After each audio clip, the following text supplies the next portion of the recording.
Greetings and good evening. Welcome everyone to the Making of podcast for The Shipping Game. This is the third holiday special that we've put together, and quite frankly, they keep getting better and better. They just are a ton of fun. I'm hoping that we get to do more of these in the future, although we don't have any plans just yet to see what we're going to be doing. But in the meantime, I was hoping that we might have a good chat this evening on what went into the project and yeah, what made it so much fun. Joining me this evening, first off, we have Mr. Silver Quill. Oh, you want a good chat? Well, I should go, sorry. Glad to have you with us. Glad to be here. And then we have Mr. Josh Scorcher. Hello, I am here to conquer everything with my Hex body spray! Very fun. And also, we have one of our After Effects artists, Dillon. Please introduce yourself. I am a person that Oh, You are a person that freezes. in the background. getting a little lag in your camera here. Yeah. Quality. Internet. That's okay. Stupid. I'm a person that exists only in the background. We are also expecting one or two other people that are going to be showing up throughout the podcast. Reverie is on his way home right now and will be joining us as soon as he can. We may also be getting appearances from Anthony or KP. We shall see. In the meantime, though, the shipping game actually first started getting scripted, I think it was the week of Christmas, because we had just barely finished A Very Brony Heartwarming. And it was probably soon after that podcast that we held the making of A Very Brony Heartwarming that we decided, okay, what are we going to do next? How are we going to make it work? And I believe it was you, Silver Quill, who came up with the idea of making a game show based around shipping. Can you tell us where that came from? From places normal, sane people dare not tread. I.e. television. Like I say, at the time, I think the proposed idea was a high school drama in the vein of KP's Super Secret Project of Awesomeness, where she sang about John Delancey. And You mean spam the inbox deck. Typical American high school. and I think a part of me cried out, "No, that's Equestria Girls territory! No!"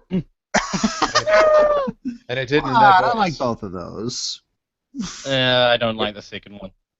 We shall talk later, Joshua. The But first one is fun. Second one sucks.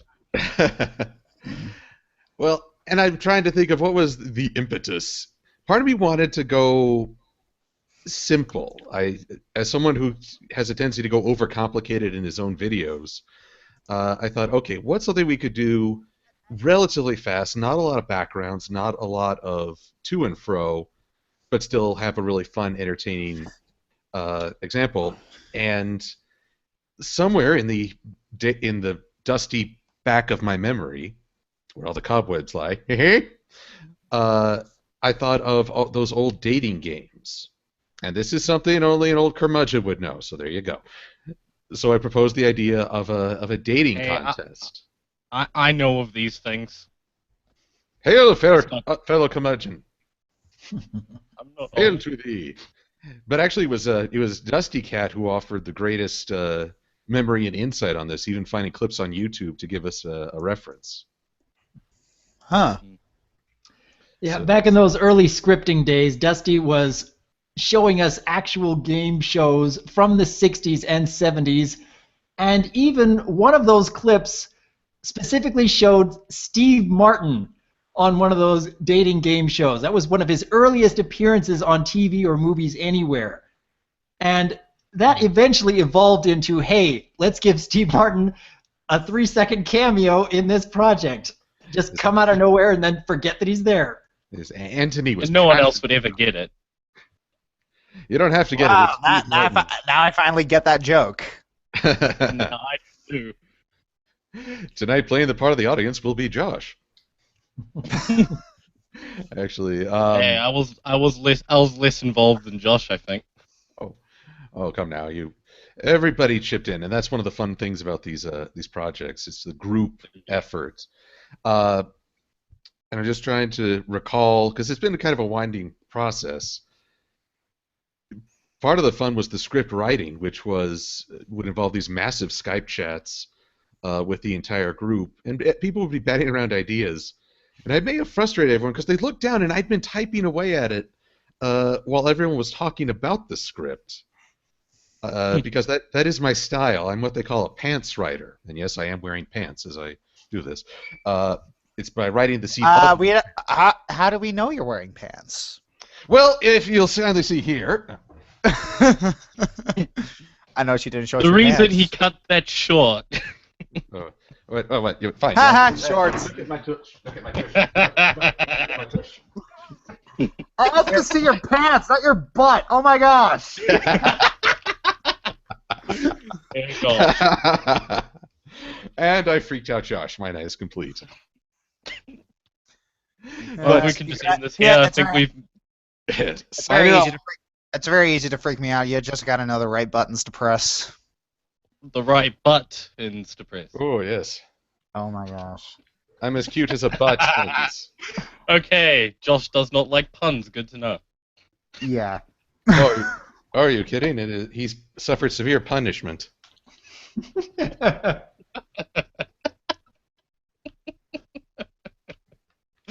Shall we continue? What you were saying, Silver? Well, I just think I lost a few months off my life.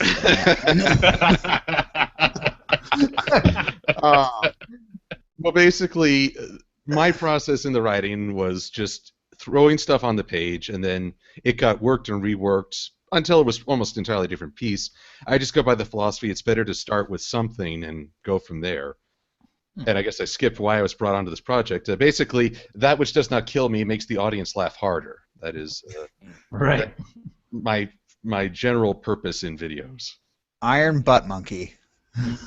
Iron Butt Monkey, yeah! Now that's what the trope is called, Iron Butt Monkey. Because I It's was like it's like you're the story's chew toy, but the things that would normally kill any normal person, you just get up and try again. You're like Wile E. Coyote. I just mooned YouTube. I think I'm hardly normal. He has a point. Yeah.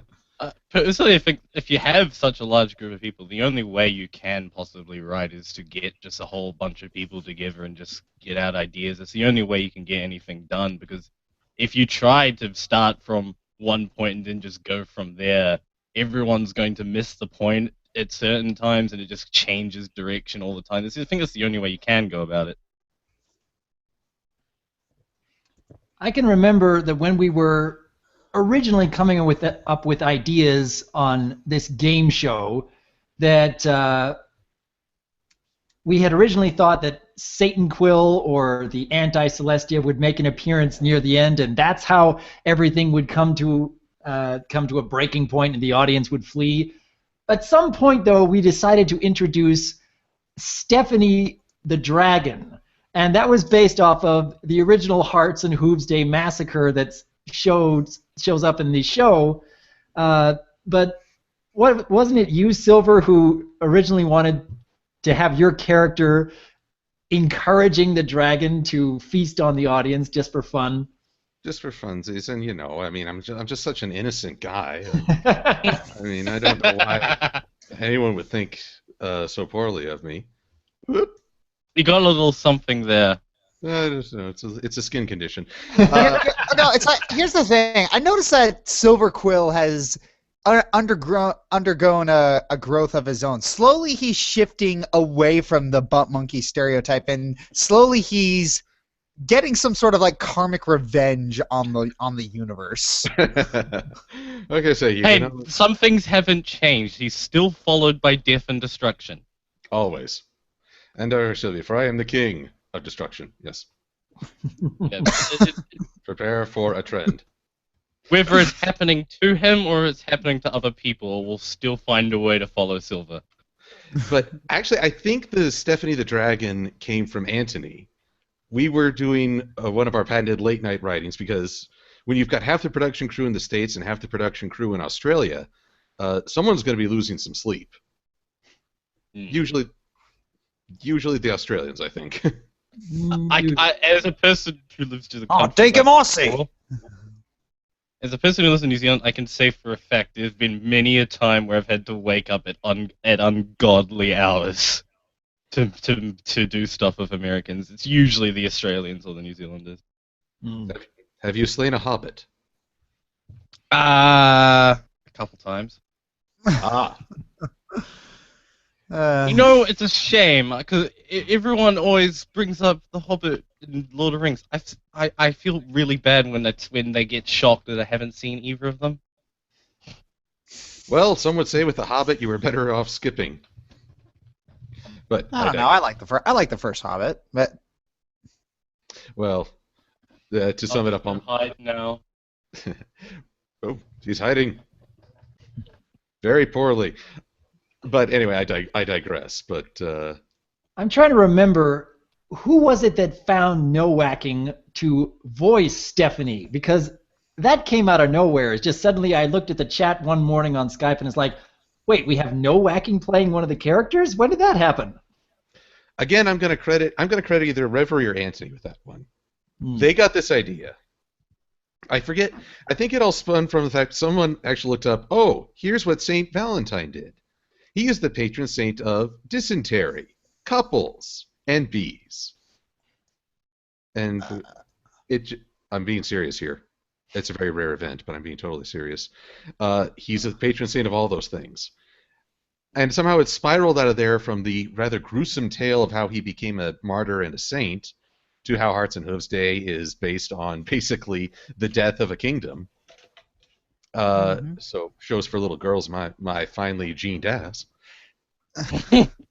And it just spiraled from there until we had this character Stephanie, the dragon, who is the cause of the Hearts and Hooves Day massacre. And I guess Anthony or Reverie knew no hacking. I never met her. In fact, I never even communicated with her. I don't think I was ever on Skype at the same time. I wasn't either. Well, she's a very talented VA who's been in a number of different productions over the years, and I was just as surprised as you are, but I'm glad that we managed to get her on board. She and put in a the great response performance. the response from in the comments was also very positive because I noticed how so many people were saying that was no whacking, that was no whacking. I couldn't tell that, etc., etc. It was all through the comments. She did actually do a very good job. Oh, she did an excellent job. Yep. Like, oh my gosh, can't you like just see the shipping show? Looks like, oh my gosh, you're so gonna love it. Now in color. Actually, the first time I heard her was when Dr. Wolf posted the video proper. And I was just like, whoa, this is perfect. I was just waiting for the whole video for our back and forth. It's like, oh my god, a massacre? You shouldn't have. I'm awesome. Can I have a taste? You want a taste? That Cherry was flavored. Want a taste? the exchange between Silver and Stephanie. That is the best part of the video, in my opinion, just because of how quick and snappy it is. It's just so awesome and adorable, which makes it 100 times better. So, Silver, you have to tell me, has anyone submitted any fan art of you with Stephanie yet? No, but I'm anticipating. I think after some of the other fan art I've displayed, there's almost no limits. Mm-hmm. It is inevitable. I will say that I still consider a step up from being shipped with Slendermane. Oh. It's just how it goes. You monster. Yes, I am. Although it's funny that I say that no whacking and I never communicated, and yet we had this back and forth. Anthony coached both of us on the timing and keeping the energy up and making sure that they flowed one into the other. It got to the point that I was speaking for both characters in my recordings. So I would be talking to myself, oh, for me, you shouldn't have. Yeah, I'm awesome. Oh, can I have a taste? Oh, you want a taste? I think went schizophrenic there for a little bit. But Wait, you guys don't talk to yourselves? That's not normal? Only sometimes. Of course you do. Shut up.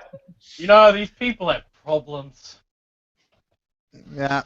I talk to myself. I talk to myself like sort of all the time. It's whenever I'm just trying to rehearse, like, how does this sound natural or does this not? And I always forget that I'm doing it in public, and then everyone's giving me weird looks. I'm like, sorry, I'm a comedian.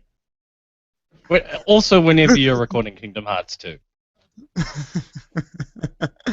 Yeah. Doing any sort of game video is inherently talking to yourself.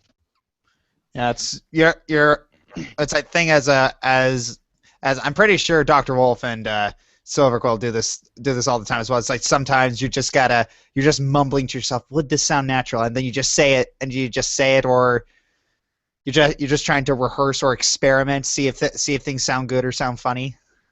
Do you guys ever do that? Oh, I do multiple takes always, and just try different tones. No, but do you ever do it like in public or something, like accidentally? Sometimes.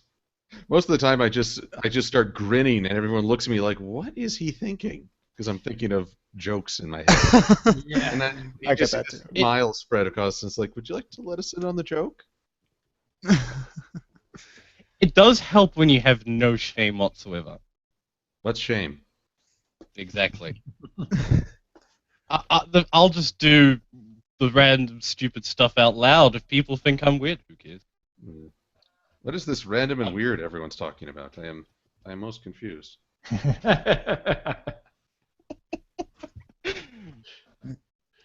Oh gosh, this is going to happen a lot more, isn't it? Now that I have found this thing, there is no stopping me. I am a kid with a new toy. Yes. So unsophisticated with your ability to use these effects. Yes, wait, I've got to cut. Yes, So terribly unsophisticated. yeah.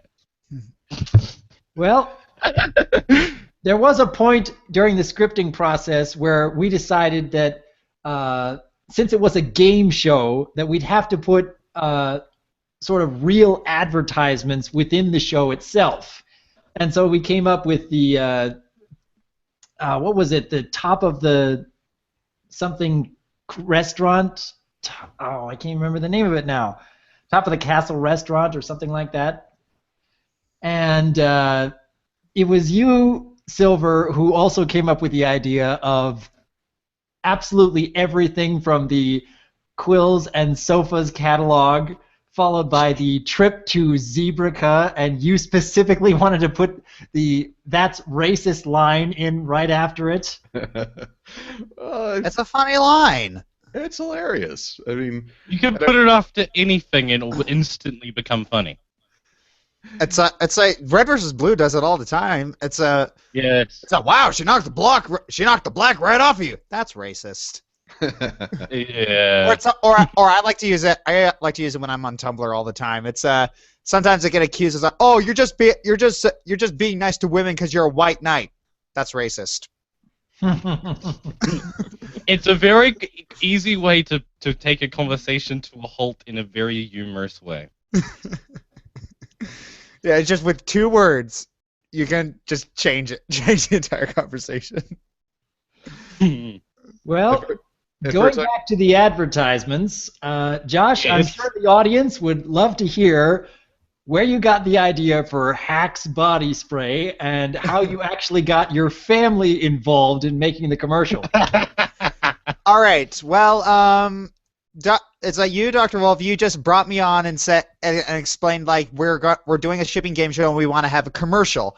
And then I'm just thinking, I gotta do like a fake commercial. And the only way I know how to do a fake commercial, the only way I know how to make something funny is to do a satire. It's really the only thing I could have done. And so it's like, what sort of love related thing could I do? And then I'm just watching watching TV, and I see a commercial for Axe body spray, and I'm just like, oh my gosh, that's one of the most sexist, pig-faced things I've ever seen. and then the idea came to me. It's like, I'm gonna make fun of that. It's just I'm looking at the stupid Axe body brace commercial. It's like these commercials are ridiculous. Like they basically prey upon the insecurities of young men, saying if you use our product, you'll get laid, which is disgusting, honestly. And perfect to make fun of. Yeah, they deserve to be mocked. The thing is, I was confused at first because the thing is, it's only called Axe body spray in the US. Everywhere else, it's called Lynx. And so for a second, I was confused. Like, is this meant to be mocking what exactly? And so I was like, oh, it's Axe. Yeah. I was confused for a moment, but it took me a while to realize. Yeah, it's I just tried to do the parody in the same way like Nostalgia Critic would do a satire, and just kind of looked at the way he did it, and also took some inspiration from Niga Higa and how he does satires, and just try to combine them into the same thing. But I showed you guys my proposal. Then Anthony C says, "Could you make it pony related?" Yeah, and I'm just trying to do his Australian. I say, like, could you make it pony related in some way? Can you do the eyebrows? The dude has eyebrows of steel. Hang on, I can't get the arc just like this. Maybe. I will have my cookie, sir. Anyways, yeah, he said, "Can you make it pony related in any way?" I'm just like, oh, you've thrown a wrench into my plans, Anthony. And then it's how on earth am I going to make this pony related? And then I was just browsing on YouTube, and I saw what was it? A Keg Standards review for what was it? Putting your hoof down. Putting your hoof down, yeah. And then I'm just looking at it, and it's just maybe I should try Iron Will. And then I just do a couple test recordings, and I'm like, oh wow, I can actually do an impression of him fairly decently. And I just do the idea, and it's like, okay, how about if I do it as Iron Will? So, and I said, okay, go for it. And that's it. And that's how that kind of got conceptualized. It was how kind much of did it hurt your throat? Like a mother. Oh gosh, that so much water was needed, and the thing is, I recorded it one day, but I wasn't completely satisfied with the take. But since it destroyed my throat so bad, I had to wait till the next day for my throat to recover. Yeah. Well, next time you try putting that much effort from your throat to do that kind of voice, you try to get some hot water with honey mixed in, or maybe some lemon. That usually helps the healing process. I do think that was like really one of the first few times I've tried to really voice act professionally without using my normal voice. Well, not really professionally, amateurly. But you get my meaning. And yeah, I was kept looking at that script. Writing it was a little difficult because you know how very PG-13 Axe body spray commercials are. Oh, incredible! Very, very, very PG-13, very like borderline R, and I'm just gotta keep it PG somehow. It's I don't feel comfortable poking fun that much, and it would be very difficult for me to find a woman that would be willing to hug my leg while in a bikini. I mean, I'm already surprised you managed to get someone to do that to begin with. Well, hey, asking nicely goes a long way, honestly. I'm dead serious. Still, all I did, well, yeah, it's the two women that were in my video were my younger sister and my younger brother, and really all I did was ask nicely. Hey sis, would you mind grabbing my leg on TV? I just say it's all in the structure. It's all in how you phrase it. I don't think adding please makes that sentence any better. Well, yeah, it's just I just asked her, it's like, hey, can you help me film something? Sure. What do you need me to do? Yeah, give me a second. And then I film my part, and then I ask her, it's like, okay, what I need you to do right now is I need you to you know like all those little like sexist metal covers where the guy's like hug it, where the scantily clad chick is hugging the dude's leg. Well, we're gonna be making fun of that. And then she actually laughs and is like, okay, this might be this might be fun. And then she just hugs my leg and is like, and I'm like, thank you, Juliet, thank you. Of course, we may have just ruined the video for everyone. Now people say, "Oh my God, that's his sister," and they'll say it in that tone. Oh yeah, and then my little brother. It's I love using that blue wig. Yeah, it's I wanted him to use that blue wig, and he came down dressed. I'm just thinking, I don't know, something's missing. And he's like, well, I could wear women's clothing. And I don't know what it is about my family. They're just so nice and accommodating. Or maybe they're just as much of a ham as you are and love being on screen in front of an audience. Indeed! I could never get away with that. Yeah, it's better to be thought of as a fool than to... Wait, I'm gonna open my mouth and confirm it anyways! Whoa! Yeah. But who but the fool can speak truth to power? Sure.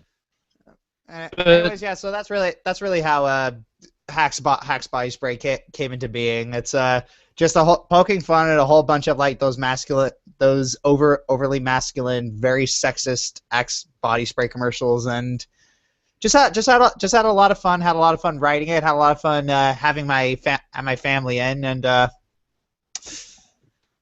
it was a lot of fun, and I'm glad a lot of people enjoyed it.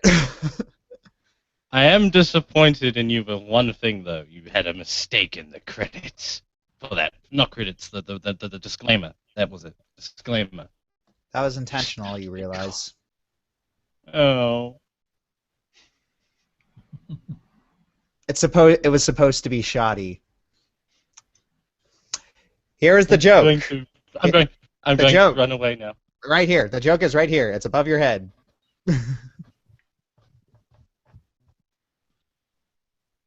I don't know. Can you still see me? You have very nice curtains. Odd compliment. It's I'm the out best. of the frame, right? Yes. No. Wow. Okay, now tuck and roll.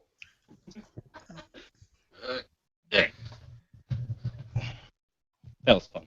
Anyway, yeah, joke right over my head. That bugged me, and I'm pretty sure that was the point.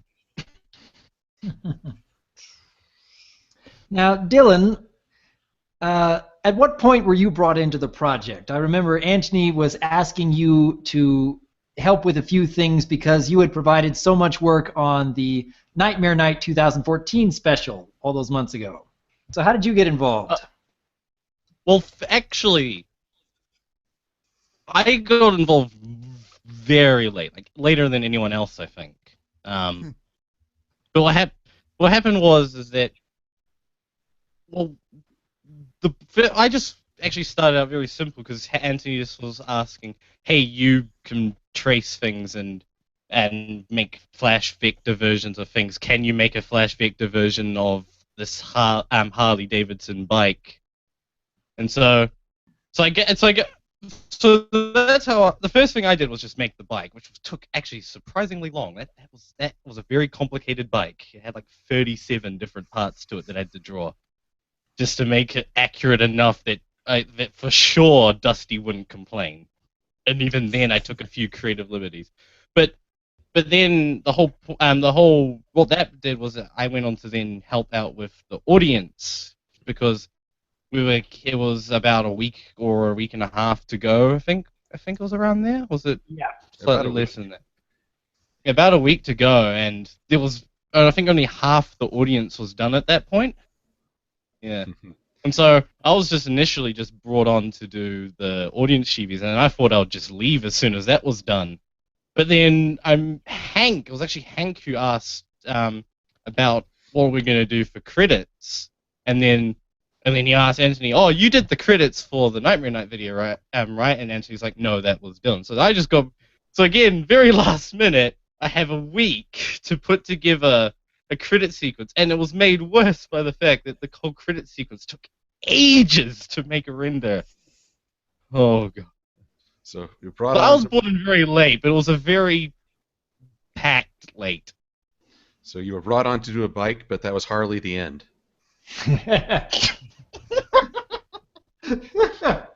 Wait, what? I was brought on to do a bike, but that was hardly the end. He doesn't get it. Here's the joke. Oh, see, I get. Wow, that is fun to do. I'm gonna let Josh stew on this for a while. I'm sure he'll want to kill me once it sinks in.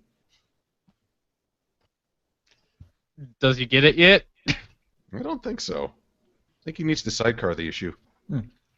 I did want to show my appreciation to Sweetie Bloom because she actually found a lot of the necessary chibi ponies that already existed on the internet, so we wouldn't have to draw them ourselves. So a big thanks to Sweetie Bloom. Even though she didn't play that much of a part in this project, she actually did voice Bon Bon for that one line, so that was a little bit of help. But I do want to thank her that she helped so much in helping to organize the audience and getting a lot of the necessary art assets, so it took a lot of the burden off of the artists in the group. And by that extension, thanks to Zachatron, who, if you can find him on DeviantArt, he has an extensive Chibi Pony library, both official characters and fandom representations. So that There is a link in the description of the main video to his DeviantArt. Yeah, he basically cut the work down by half. Yeah, because we were going very, very close to the end, and it was like 10 or 12 or so chibis which we were struggling to find, because I was like, these should exist. All of these should already exist. They should already be made, and we were worried, are we going to be late? Because there's quite a number that we still have to make if that's the case. And then we come across Zachatron on DeviantArt, and he's got like practically everyone, even people we've already made. Although it was funny when Sweet Bloom was first putting the audience together, she used the big Macintosh Pointy Pony as just a stand-in for everybody. So at one time it was this image of just like 60 big Macintoshes in an audience. And I thought, that's almost enough to satisfy the shipping fantasies of the fandom. Almost, maybe. We just need We just need 3 more: one for Celestia, one for Luna, and one for the kitchen sink. Yeah. But I thought Flash was everyone's waifu stealer. Yeah. I think Big Mac is the husbando, as they call it. Oh my gosh, I'm just looking at the comments for the Hacks body spray, and people are... What? I get this comment so many times, it's borderline disturbing me. Oh my gosh, Josh has hair! Okay. I didn't. Yeah, basically, the joke is that, you know, being in the military, it's like, you're supposed to have really short hair. You're supposed to have the evenly graduated, supposed to be cut all the way up, and you're not allowed to have... It's not allowed to be too heavy on top. And now that I'm out, I grew out my hair, and people are like, "This is weird," because I've been had that. I don't remember that being that often. I think I only saw that once myself. After 4 years of having that haircut. I do recall. It's fair enough.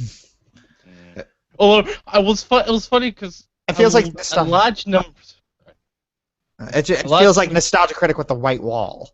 A large number of people were commenting about how you were in the audience seated next to Ink Rose, and so it but so many people just said Josh next to Incros, and a few people got confused, and they were thinking that when the person was hugging your leg, that was supposed to be Incros, and I just found that really funny.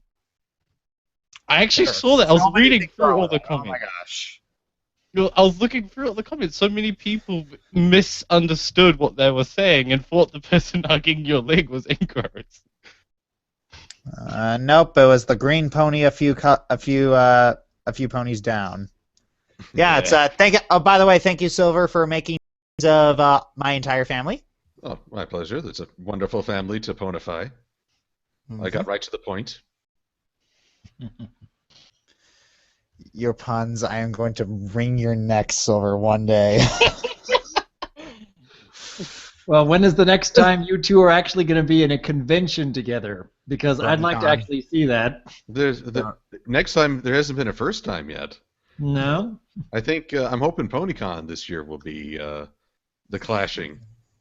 BrownieCon. I'm only going to be going to Everfree Northwest and BrownieCon. Ah, well then BronyCon. That's the goal. So I don't know. Two reviewers enter, one leaves. BronyCon Thunderdome. Yeah. So I will say about the videos. Is it because I never actually worked with Hank because he wasn't involved in the Nightmare Night video. That was just me and Anthony involved with doing the animation work.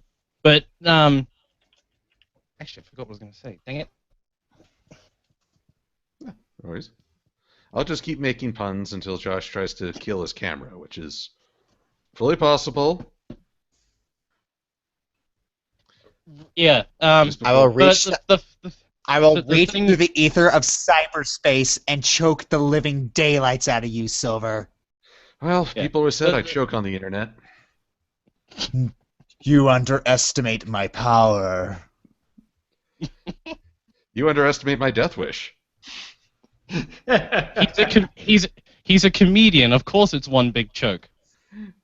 Oh, hey. But yeah, the thing is, unlike in both Nightmare Night and Shipping Game, I don't know about Housewarming, and Anthony was doing all the audio editing, and what I didn't know is who actually did the audio editing for Housewarming actually. I put together a lot of the audio editing for Hearthwarming, although Silver Quill provided a lot of sound effects for that.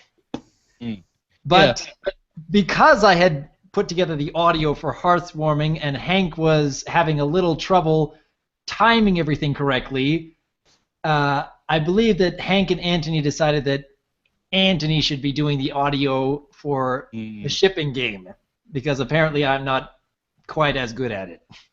Yeah. Oh.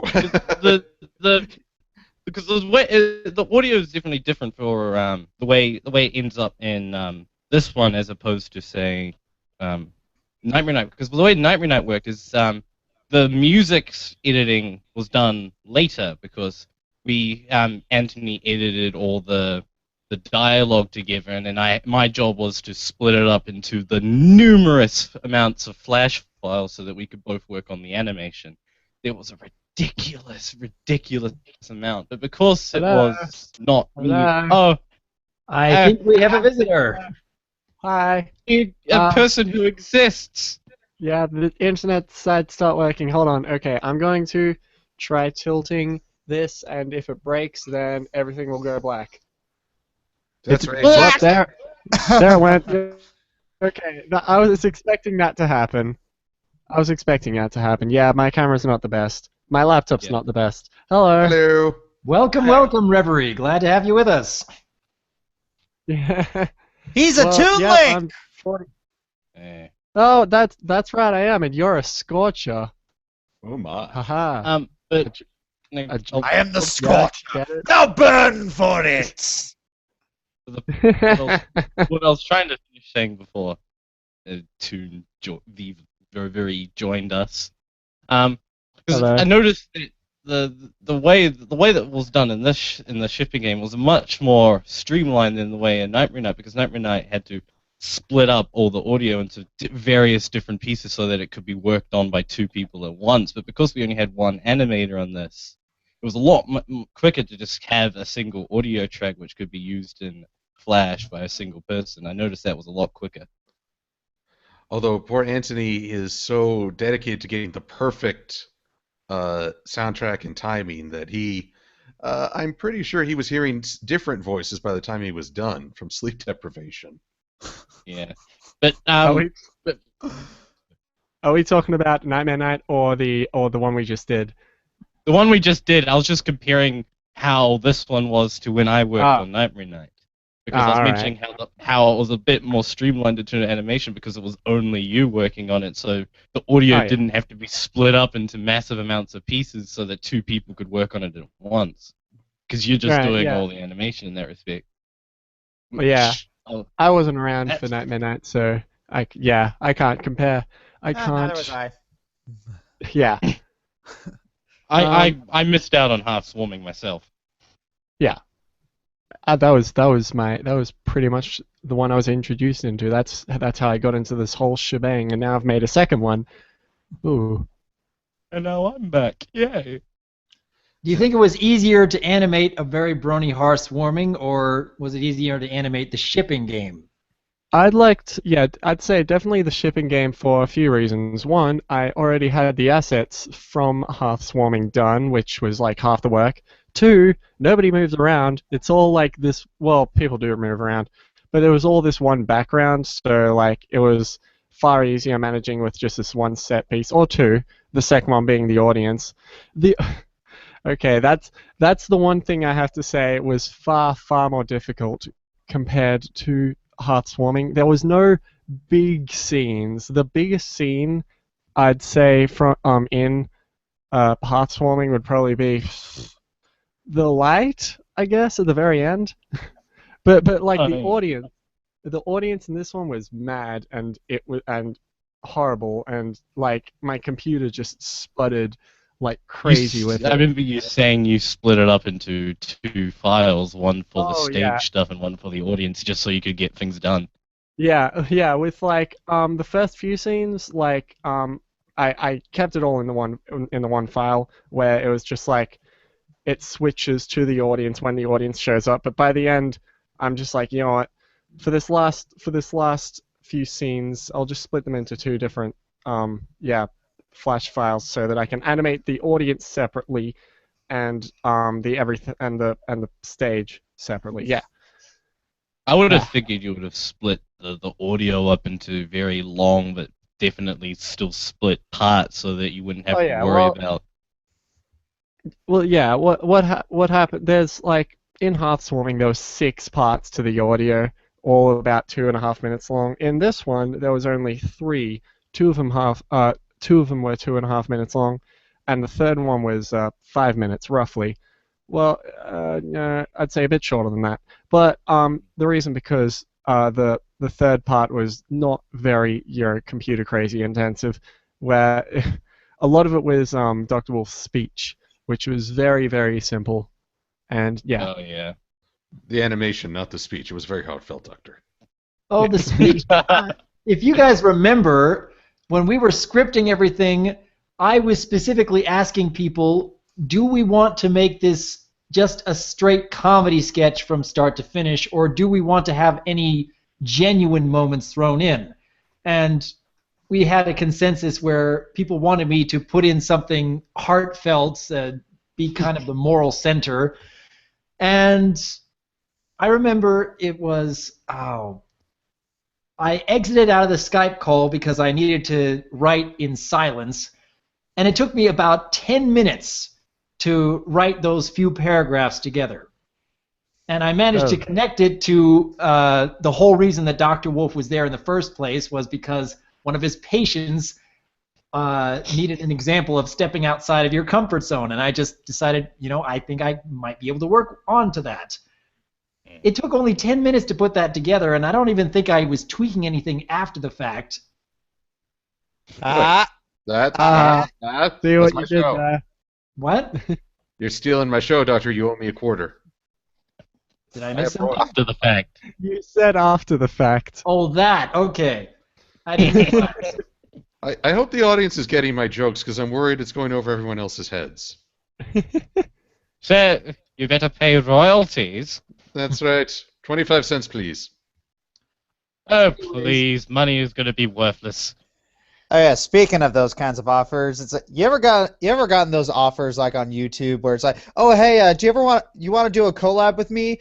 Since it'll be on your channel and you obviously get a 1 cent for every view you get via ad revenue, it'll probably get about 10,000 views. So at the end of once the video is released, could you give me $10,000? Huh. I've got yes to the first half, no to the second. Yeah, I've got same- that. Oh wow. Oh jeez. I don't monetize my YouTube. All those commercials that appear, that's YouTube saying, "Hey, you've matched third-party content. Hasbro is now making money off you." I've got both. Like I've got monetized videos and I've got some which Hasbro's just claimed. I always contest it because it's always it's like, hey, Section 107 of copyright law, this. I always win.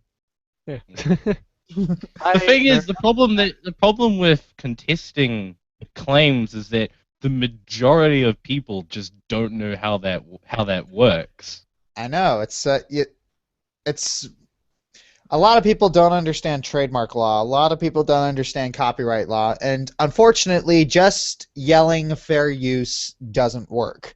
It's Or I do not own this. yeah, no copyright infringement intended. It's like those don't. No. It's not no copyright infringement intended. It's no copyright intended. Oh yeah, that's even worse. Ugh. These people really needs to understand how it works, and unfortunately, I didn't really understand how it worked until someone hit me with the copyright ban hammer, and then I'm just like, geez. wait a minute, what? And then I start researching. I look up the actual law, and then I'm like, it's on. although you Americans actually feel, and also you Reverie, if you're Australian, and you're actually more lucky because both your countries have protections for parody and satire as well, which you can claim in the case of your reviews because they are technically comedy reviews. That is unless we're using footage imported from Japan, because a lot of that's like shows like DBZ and a lot of shows from a lot of anime. It's even if you're doing a review on it, it's Japan doesn't have those reviewing laws, so they can axe you off. Then that's one of the reasons that Digibro is doing really badly right now. Oh yeah. My country has the review law, so we do not have any protections for parody or satire at all. Lame. Sucks. Yeah, Australia is lucky in that regard, and US is even more lucky. and yet it affects everyone. Someone in the chat was asking if I would ever review Sentai series, the Japanese show that became Power Rangers. I'd really like to, but I get this feeling that Toei Animation, which is no, it's not Toei, but whoever owns Saban, they'd probably come down on that pretty fast. So I need to think of an alternative. Yeah, it's especially considering especially Team 4-Star and their parody of Attack on Titan and how that went down. Yeah, Japan's pretty cutthroat with their copyright. But the thing is, the way YouTube works is that as far as I've been able to tell, it generally just applies with US copyright laws unless it's the specific making a claim rather than the automated system. If it's the automated system, then you're pretty much under US copyright law as far as it's concerned. But it was weird. It's like several of my videos were taken down by the guys who owned the German rights to MLP, and I'm just thinking, eh? And I disputed with them. It's like, guys, I'm using the American one. Hasbro said it was okay. What is your guys' problem?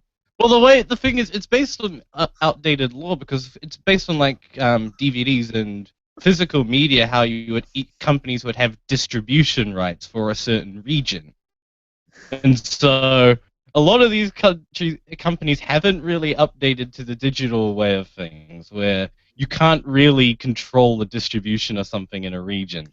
Mm-hmm.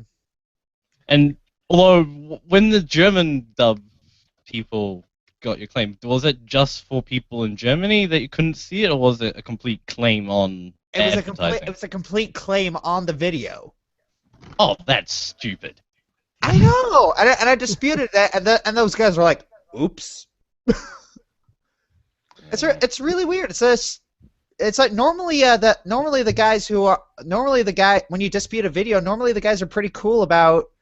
It's like, hey, as long as you back up your claims and you have a thorough understanding of Section 107 of copyright law, it's like, hey, this, I'm in the clear according to the law.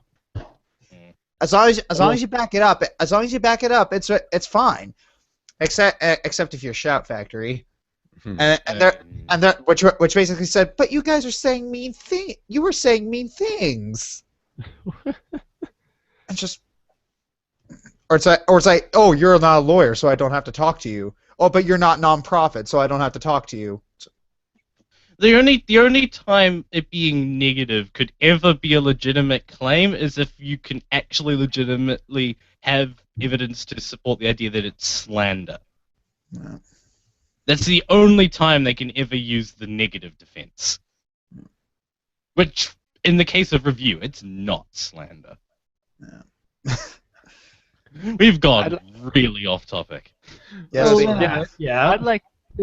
I'd like to interject quickly. The weirdest thing copyright related, which is related to me, is I've made several music videos. One of them is Particle Mare, based on They Might Be Giants' Particle Man. Uses no MLP characters and yet was claimed by Hasbro. It just has MLP looking character, in the show style. But it wasn't an automatic match. It was automatic content match. It was automatic. Yeah, I know, right? It was. How does that work? I don't know. I didn't bother pressing on it because it's not like the video was monetized anyway. It was already claimed by whoever owned the song. So I just didn't bother and just let okay, yeah, sure, whatever, have it. But it was really weird. How does it? I don't know.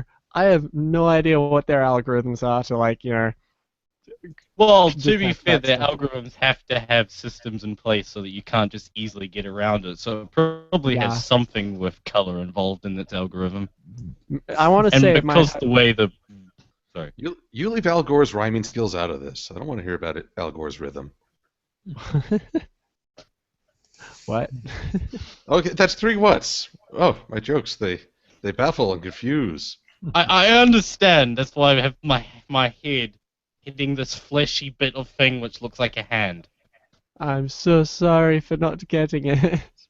Well, meanwhile, on the topic of jokes, the minute Dr. Wolf finished his heartfelt speech, I asked myself, how can I ruin this moment? Our original idea was to have Dr. Wolf's speech, turn into like something, completely off the wall, but it ended up being heartfelt, and then Silver Quill was the one to turn it into off the wall, so it still ended fine. So why would I do that, I wonder? To be fair, I do really, really like the way it ended. I think that was a hilarious way of ending it. Especially because it's actually it's so quick too. Like you barely have time to register what's happening there almost. Yeah. Boy, that escalated quickly.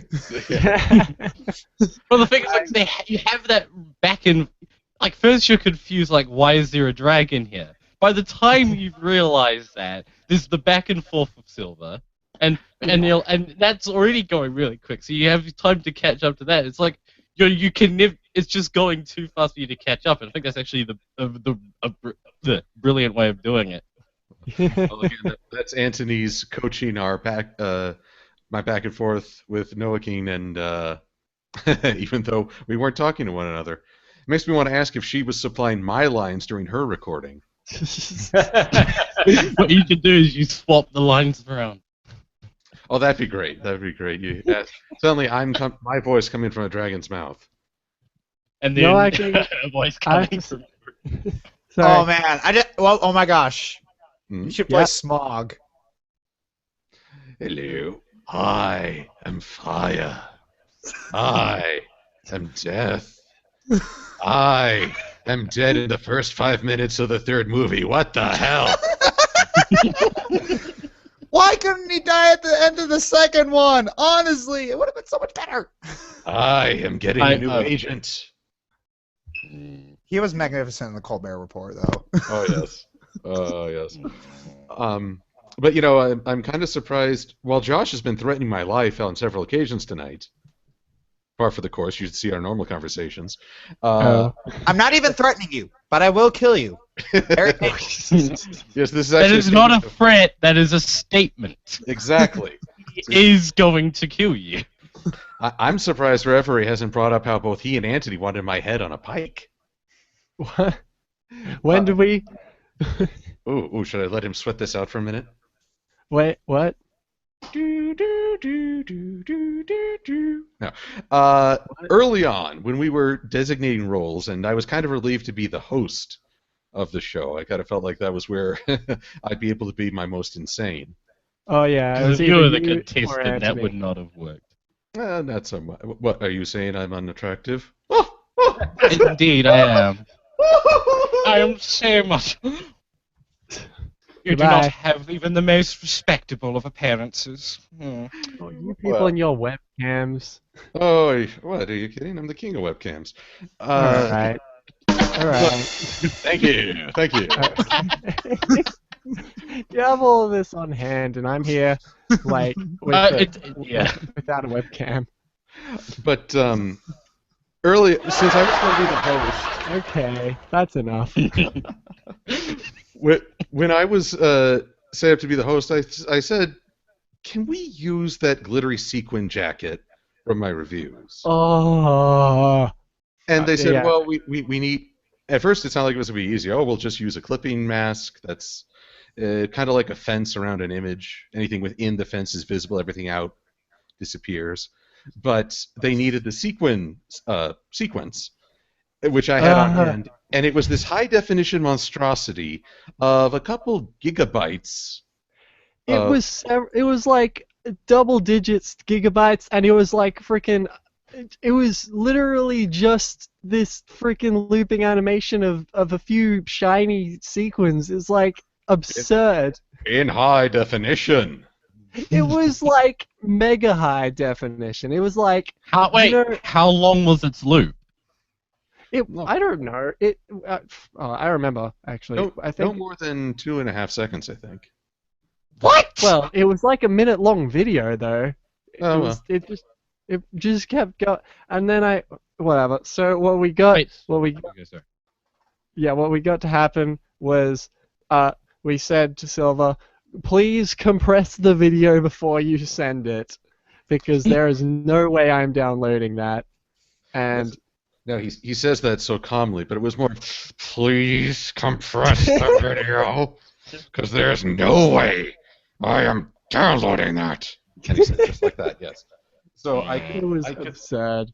I could sense the tide was turning against me. So I think there's still a editing file that just says sequin conversion. and speaking of the sequins, in post-production, just before the video got released, we had a bit of editing nightmare with that. Like, okay, so the projected plan was I was going to green screen the thing, where in the actual Flash file, Silver Quill the entire time is wearing a green suit, and I would use Sony Vegas to chroma key the green out, and in goes the sequin suit. Oh god, train of thought. And that did work, but for some reason, Sony Vegas's green screen effect is glitched, and it doesn't like the green screen works fine, but for some reason it dulls every other color and it makes everything look really dim and I gloomy. know what It was you horrible. mean. It's And the spill suppressor. It's I don't know, stuff which I don't understand, and so I had to build a workaround, and like I finally got one working, but now instead of yellow sequence, you had green sequence, so I had to color change everything. And then that same color change, which worked for the suit, for some reason affected other characters, like making KP green, Dr. Wolf's eyes green, and like it was horrible, and so I use this effect, but only use it on parts of the screen, and so every single shot that KP and Silver Quill are in, is divided in half and is really like one side is color changed, the other side is not. There have been Josh, what are you doing? There's the evil eye. There are about 3 frames which I screwed up. One frame where Silver Quill has his green jacket on, one frame where KP is green, and one frame where KP is half green. And I hate that I missed it, but whatever. Too late. There has to be some problem. Or there's always some problem in these projects, but the moral of the story whatever. The moral of the story is that we should follow Josh's example and be live action only, with people appearing from the ether, right, Josh? Indeedy. And I'm probably going to also have to disappear in the ether, because even though it's snowing outside, I probably best prepare on the off chance I do have school tomorrow. So I will see you all later. All right, then. Goodbye, Josh. And See your you later. contributions for the Hacks body spray were very fun. That was really good, yeah. Take care. Bye. All right. He's gone. We are now down He's to now 4 gone. people. And then there Who will was be next? Find out next time on. This shipping game? Yeah. I can tell you, Hank. I can't actually tell you why it would have made the colors bad. It's just because the way all green screen effects work for the most part is it tries to not only get rid of it, but also get rid of any other color it might have. Spill, it's called. It's based on live action green screen where the color of the green would reflect on the skin, and so you'd need to get rid of the green on the skin without making it see-through. It's designed for live action. No, but it isn't just like the green which was being affected. It was like every other color, like too. It's like it was. I set the parameters so that it was specifically this color of green, and there's very few like colors which could go through the filter, and even colors which go nowhere near the filter were still affected by this thing, and it looked horrible, and it was a completely different thing. I looked it up, and it is actually apparently a Sony Vegas glitch. So I'm not crazy. Vegas! Yeah. Hey, what happens in Vegas stays on YouTube. Anyone who Anyway. does videos on YouTube with a PC tends to use Vegas for some reason. I say for some reason because I can't understand it. Are you a Mac user by chance? No, I'm on Windows. I just use Premiere. Ah. I'm a Mac For user. one, I'm a. Right, sorry? Sorry, I'm a Dr. Mac Wolf? user. Yeah, there we go. Hail to the fellow Mac. I do have technically a Mac because I've got a computer which can go onto both. Speak not to me, poser. Mm. Who are you looking at? Well, the wall right now. Oh yes, it is a very pretty wall. I can say. Yeah. Makes it sound like we're sitting in Right. the next room. If I reach over, is my hand going to appear in his window? No? Oh, you tricky devil. What? haven't we talked about? I've only been here for about 20 or so minutes, so I know I've missed a lot, but so I don't Well, know what you haven't talked about. I'm actually very impressed with the number of Easter eggs and little inside jokes that we managed to squeeze in here and Oh, there yeah. throughout the entire video. Like, for example, in the audience, we have Firebrand standing next to Ink Rose, Yep. and Ink Rose is wearing a witch's hat. And if you remember from Nightmare Night 2014, Anthony C. was saying, "Witch! Ink a Rose witch." is a witch!" Yeah, it was funny. It was like I was rewatching that midnight and just being like, and I remember seeing that scene and I'm just like, oh, we could totally integrate that into Incros in the audience. And so I made the suggestion over Skype, and then people were like, yeah, and then I totally did it because I thought it would be hilarious. And yeah, that's like my favorite thing when making animations are all the visual nuances. Like, well, specifically in these couple of animations, like squeezing in like these tiny little things that barely anybody would notice. Like, for example, the scene where KP says, if you could be any animal, what would you be? And then everybody sort of like looks at each other all confused, like, and Anthony like thinks they're looking at him, like behind him, so he looks back, not confused, he's just like looking for somebody back there. It's like, I don't know, things like that. Although, where like sorry. it's like little things like that where you probably couldn't notice unless somebody pointed it out to you. And when the ads was starting and like the camera was going out and you see the logo fade in, you could see Dusty looking off screen to where Anthony. That was another one. And I'm like, I want to see what Anthony's doing.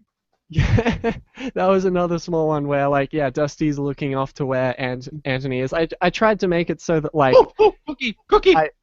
I animated each character individually, and so, like, I'm just like, okay, so we're at this scene. What would Dr. Wolf be doing even if the camera's not focused on him? Like, okay, Dusty's riding off on his bike. He'd probably be watching, so his head is turned during that scene, and and you very carefully make sure to not show Anthony. Yes. Although well, I was... Go ahead. Well, I was just going to say, if we're talking about animation, it's just to say, wow, they gave Silver Quill a really big pole. I mean, I looked at that thing, it's like, wow, I know the script said fishing pole. It's like, I could catch Jaws with that thing. Yeah. It is an unrealistically big pole, because if you look at the actual stage, like no fishing pole would reach from Silver Quill all the way to Anthony realistically. So like it doesn't really make any sense, but yeah, it was part of the joke. So like you had to do it off screen for it to work, and that's why I did. I was honestly expecting a continuity error with the Bonbon and Roseluck when they go off the screen, because I was looking at every scene afterwards. I was like, they're going to show up again. He's going to mess up. Nope. But then I remember, wait, separate scenes. But part of the fun of this video is spot the audience member. It's like it's almost a test of how well do you know this fandom? Because when I looked at the completed, I said, okay, I don't recognize half these characters. Yeah. You obviously would not have recommended. You would not have recognized me. Although, Silver, you actually specifically requested that your original character from your comic would be next to Twilight in the audience. Yeah. Oh, yes, it is. And it has been glorious. It has been glorious to see people recognize, like, hey, that's Glitterstep. And although I think, if I recall, a few people thought it was Reverie who did it. What? Who put Glitterstep in there? What? I remember looking in the comments, it's like, Clutterstep is next to Twilight. Viva, you sneaky shipper, you. Well, hey, he might be a fan. I don't know. Didn't Reverie be put right next to Triangle Mare? Yes. Right? That was my one request. The rest, like every single character in the audience, like I didn't organize any of it except for that one. Where I wanted Triangle Mare, and it was I was sort of thinking like at first maybe not have me in the audience and have Triangle Mare in my place, but then like Sweetie Bloom, who was the one who coordinated all of the audience, who is in the chat right now, yeah, like she said, oh, there's still room, so yeah, we can do both, and so yeah, we had a ton of room. I thought that maybe we would have 7 times 4 like OCs in there, but we mashed in over 50, like way over 50. I think. I think it came up like 70 overall. Oh, Jesus Christ! No wonder my computer hated me after doing that. It was so large, the audience, because I know. it was originally meant to be smaller. We had a spreadsheet which had this is going to go there, this is going to go there, and then I went to bed one night and I went up in the morning and I was saying, okay, who's left? What? This has gotten bigger. Yeah. And I'm like, Yeah, there was one point where we wanted to expand the audience, and I asked, wait, hang on, we don't have the current crop ready. Yeah. Why are we adding more? And then I think what happened was Sweetie Bloom says 72. That's 72 audience members. Jesus.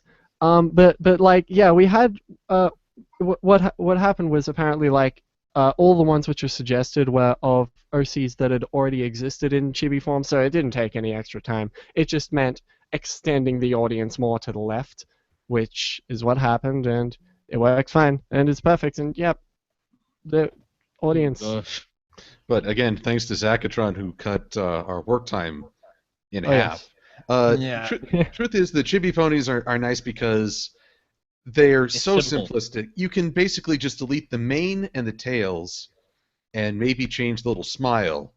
But that's all. Well, the thing is, what I found is that in terms of converting OCs into chibis, is that all you really have to do is trace the hair and the tail of the pre-existing OC, and then just get rid of the lines. Yeah, essentially. Essentially, but you also some of them have the stallion square Yeah. snout. Some people who make the chibis don't bother with that. Like they keep one Yeah. universal design regardless. I don't Like, bother unless it's like very distinct what the muzzle looks like. Yeah, like Very Big dis- Mac very was had a female muzzle, but like yeah, it didn't really matter because it looked fine anyways. Josh had one too. Yes. I That won't was a comment lot. until he's in the chat with us again. Then I'm totally going to tease him about it. Hey, Josh, your nose is looking a little curved there. Round. I did want to mention that Sweetie Bloom had put in a lot of work to make sure that specific couples were next to each other in the audience. Oh yeah. So anyone who thinks that we're a little too focused on shipping these fandom ponies, Sweetie Bloom is the one to blame the most here. Blame her. Hey, Yeah. well, you have to remember the whole purpose of the entire video is shipping. It is the shipping game, I know. It is. But she had Firebrand and Ink Rose standing next to each other. She put Clutterstep and Twilight next to each other, and then she had Toon and Eliora next to each other. And then there was Golden Fox and Keyframe and ANY all next to each other. And I do want to thank ANY in particular because he provided one word of dialogue for this project. And he had no idea what it was for. I didn't tell him what it was for. I just said, "We need you to say us," and he recorded that one word like 15 times to give all these different kind of variety. And Anthony was really grateful for it. It's just that when ANY was watching that project, and all of a sudden he sees his character saying that one word, he's like, "Hey, wait a second. What?" He had no idea what we were going to use it for. And then all of a sudden he sees himself on screen and he's part of this project and he's like, "Holy cow, that's cool." I thought I should mention that. ANY was surprised by his own appearance. And I should mention that was I think that was my initial idea to have this You started talking about what was it? Uncorking the sauerkraut and break out the leader hose or something like that? Yes. I don't know. I thought, what was the most disturbing thing I could say? And somehow, sauerkraut and lederhosen just came from the dark place. And then I thought, okay, how can I capitalize on this? A and Y. I hate Actually, sauerkraut. actually, it was Der Kapitan from C Lab, 2021. Just I remembered that bit where he's always going, "Was?" And I would watch that, and I find it so hilarious. There's this German captain who's just not speaking anything but German to a crew that doesn't understand him. Oh, the way you said that reminds me of that one Monty Python scene where, like, where these French people are like all talking to each other in French, and then they're all confused, and then one of them says what, and then the other one just says "Let's go" in English, and then they're just like, "Oh, now we understand." Oh, Monty Python and the Holy Grail. Yeah. Oh, but- Yeah. Your mother was a hamster, and your father smelt of elderberries. You're going to get the comments going on nothing but Monty Python quotes for the rest of this podcast. In 30 seconds, why are we'll you look at the comments, and they're going to be throwing quotes all over the place. And Oh, you're bite your legs off. complaining? And you're complaining that they're going to reference Monty Python? That's right. It's just a flesh wound. All right. That's enough. It is never enough. For I am the sower of chaos. Oh my. Oh. What have we not talked about? Hmm. Well, I mean, we covered how we came up with this insanity. Although I guess we should comment on the contradiction. When I proposed the shipping game, I wanted it to be simple. Like Reverie said, only a few backgrounds, 2, in fact. And that made it... Technically, there is also... 3.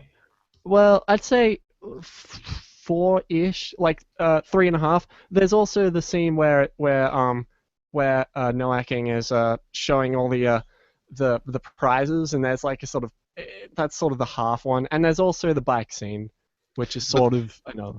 But still a great deal more simplified than Yes. Heartswarming. But then Definitely. we added this audience, Oh which yeah. kind of brought the complexity back in. We are truly self-defeating. Although I do think that's actually the best way to work with these things. Start with something simple and then build on it to make it something big, because if you do it that way, you still keep the core idea, the core essence of what the video is meant to be, but you can bring it to a much bigger scale. So I Yeah. also operate with the philosophy of it's easier to take out than put in. So we really wanted to make sure we had the whole script done and finalized, which when you've got at least, 7 to 10 writers? Yeah. That's So, like, no everybody was easy writing thing. their own lines, and I vaguely tried adding to the script. Like, I made suggestions, unlike Oh, that Heart- sounds like me with Nightmare Night. Yeah, like with Heartswarming, I made no additions to the script. With this one, I remember at least suggesting a couple of jokes. Like, I remember sort of half coming up with the pagan deity joke, and me and Anthony together wrote the scores, which we both cracked up laughing about, like trying to think this through.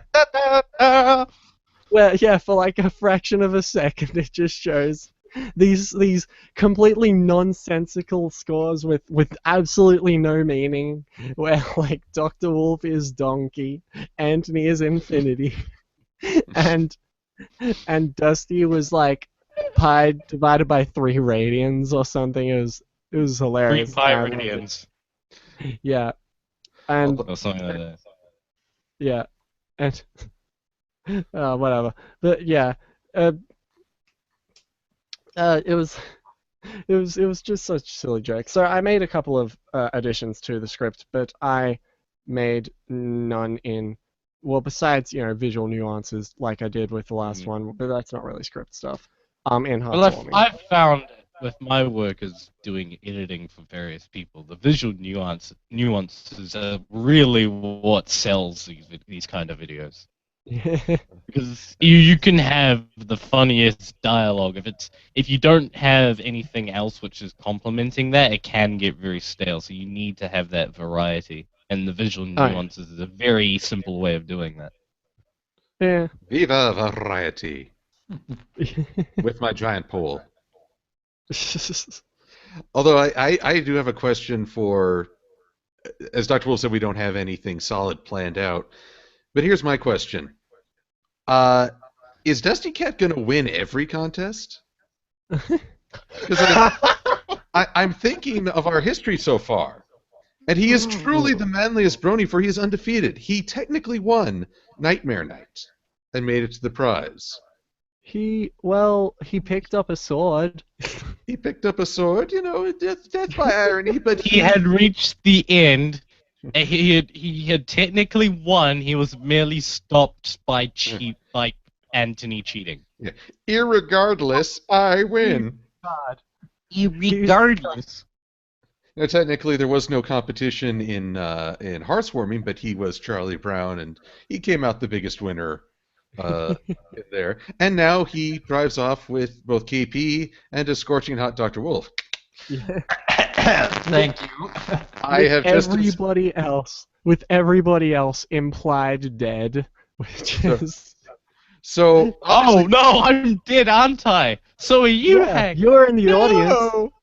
I'm dead too. Anthony's dead. I find it funny how his last line is just like, "Oh, Peachy." I whatever it was. guess me saying that I exist at the beginning wasn't quite a good idea. I don't exist. I'm still fine. I'm still Yeah. alive. In fact, you're the most. Most okay. I don't. Why did Dr. Wolf get the donkey score when clearly I'm the new donkey? Said You the weren't short playing. You were the host. But yeah, Actually, I just find it funny that the running theme through these videos is Dusty Cat wins, flawless victory. Right, we're making a Mortal Kombat special next. Oh, there you go. Oh, God. No way. Okay. No, come on, you're giving me ideas now. I mean, Oh God. I mean, Someone's- Dr. Wolf could just be the referee and is trying to stop people from fighting. how about Chow Wolf? He's just sitting up there on a throne. Someone says to Dusty Cat, "Finish her," and he looks at Sweetie Bloom and is like, "I can't." See, you got the gears spinning, Doctor. There's no stopping what you've unleashed. Oh, I dear. didn't mention that idea. Ooh, You did your put microphone's that a on little. Your Well, microphone's a little scratchy there. Yes, you're performing a fatality on my ears. What, Yeah. me? Yeah, you've got a little static in your. Try hot water with lemon and honey on your microphone. I'm sorry that my mic isn't coming in too well. Oh, don't worry, but Yeah. There you go. Unplug it and plug it in again. Alright, I just need to. That usually fixes things. Um.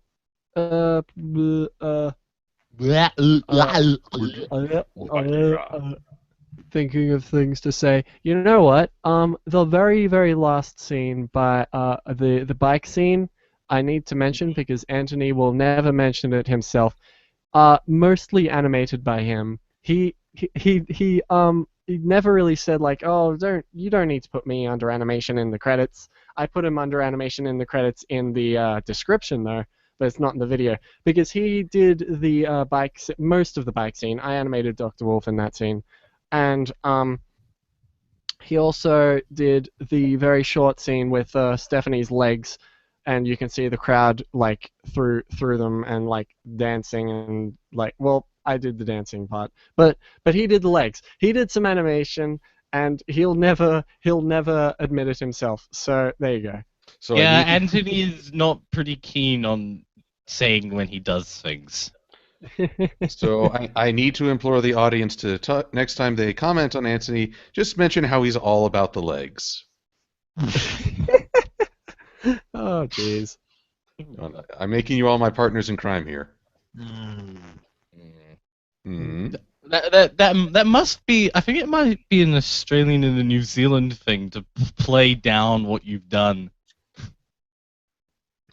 Because I've Oh, seen that with a lot of people. No, that's So we're all humble? well. Americans are, we have our own style. We just take credit for what other people did. So we're keeping other people humble by not giving them the chance to accept the credit they deserve. Uh, Oh, that's funny. making fun of Americans, the only true way to do things. Yes. Okay. Well, did we have anything else on the agenda? Any other topics for discussion, or should we wrap things up? I don't know, Soundwave. Quick. Am I really still that bad? Yeah. Well, it's not. We can hear you. It's just a little scratchy. It actually does sound a little bit like Soundwave from the Transformers. Yeah. Does your chest pop open and a little puma loop out? That'd be cool. Oh gosh, you have no idea how tempted I am to put on robot effects.